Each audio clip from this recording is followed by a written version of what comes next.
Medio cento de establecementos participarán na campaña do Día da Nai que pon en marcha a Asociación de Empresarios de Ribeira en colaboración co Concello a partir do próximo luns. O premio principal será un cheque de 1.000 euros para gastar nun só día, aínda que se sortearán tamén outros agasallos. Este ano tamén queremos darlle as gracias, en este caso, á Xunta de Galicia, a colaboración tamén do Concello de Ribeira, a Restauración Chicolino, Gasolinería Cepsa de Ribeira, e tamén ao hipermercado Gadis, nos que tamén colaboran con nós para dar tamén uns premios do Día da Nai. Este ano vamos a poñer outra vez 1.000 euros do primeiro premio para gastar nun solo día.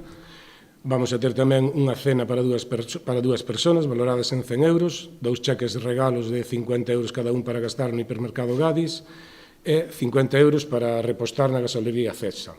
Como en anteriores edicións, durante toda a xornada circulará polo centro da vila o tren infantil, aínda que desta volta será imprescindible presentar un ticket de compra para subir. Para facilitar as compras, a asociación repartirá 5.000 tickets de aparcamento gratuito entre os clientes, que dispoñen ademais de outras opcións para estacionar en pleno centro da vila. Efectivamente, en Ribeira contamos con aparcadoiros disuasorios que están no casco urbano, pero tamén temos eses 2 parkings, un de titularidade municipal e un de titularidade privada, cos que Centro Comercial Alberto Viamare ten os seus convenios que todos os comercios que participan nesta campaña, comercios locales de restauración, que son prácticamente 50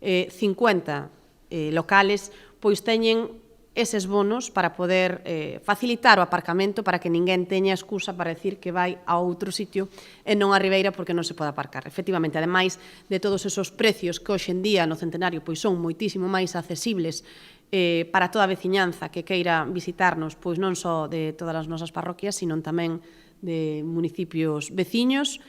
A alcaldesa anunciou ademais que o Concello está a traballar en novas iniciativas para dinamizar as rúas comerciais e fortalecer o tecido económico, que serán presentadas nos próximos días.